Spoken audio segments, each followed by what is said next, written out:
Babawin daw ng ilang testigo ang kanilang mga testimonya tungkol sa flood control scandal. Meron din daw mga gusto magsalita sa Senate Blue Ribbon Committee pero pinipigilan umano. Ayon po yan kay Senadora Amy Marcos. Dagdag pa niya, muntik na raw tumistigo si Congressman Martin Romualdez pero umatras dahil baka raw nahiya. Buwelta naman ni Senator Ping Lacson, guni-guni lang ni Amy ang kanyang mga sinasabi. Nasa frontline ng balitang yan si Camille Samonte. Humarap sa media ang birthday girl na si Senator Amy Marcos. Noong una, ang pinag-uusapan ay tungkol sa posibleng pag-aresto kay Senator Bato de la Rosa. Natapos yan at paalis na sana ang mga miyembro ng media nang biglang... Yun. Magbo-blue ribbon ba sa Friday? Yes po. Tuloy na? So magre-recount na yung Marine? Yun daw ang paputok yung pasabog. Diba? At saka, yung 17 congressman na lang ang hahatakin. Hindi na star witness ang aking pinsan.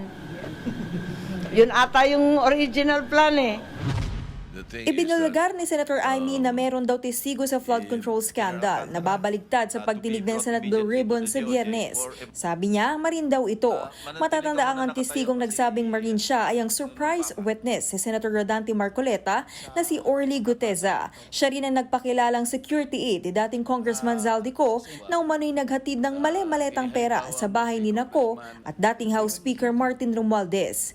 Pero nang tanungin ng media kung si Guteza nga ba ang tinutukoy ni Senator Amy na nagbabalak bumaligtad ng testimonya, sabi lang niya, Alam na ninyo kung sino yung pinakamatindi ang testimonya. dagdag pa ng senadora, may mga testigong binantaan umano. Dahil premature, tinakot ang pamilya at halos tinutukan ang asawa at anak. Ma'am, to clarify, yung pamilya na tinakot ay kay Guteza, kay Orly Guteza? O basta, yun na yun. Abangan na lang ang susunod na kabanata. Ang mangyayari ngayon, magre-recount ang mga testigo. Panoorin ninyo, sigurado ako dyan.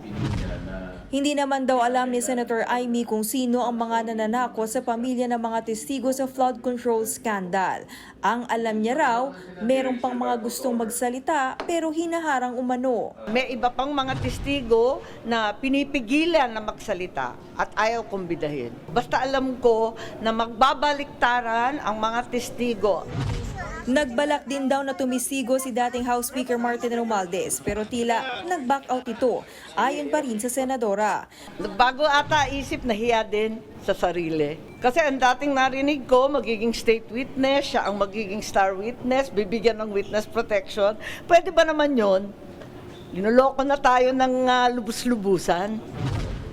Wala pang pahayag tungkol dyan si Romualdez. Sinatanong din ng News 5 ang chairman ng Senate Blue Ribbon Committee na si Senator Ping Lacson kung ano ang reaksyon niya sa mga isiniwalat ni Senator Amy. Sabi lang ni Lacson, dahil birthday today ng senadora, hindi na raw niya ito papatulan kahit guni-guni ang mga sinasabi nito. Nagbabalita mula sa Frontline. Camille Samonte, News 5. Mga kapatid, Ed Lingaw po, maging maalam at may pakialam sa mga napapanahong balita sa ating bansa. Para sa mas malilimang pagtalakay at paghimay sa mga issue at headlines, mag-follow at mag-subscribe sa social media pages ng News 5.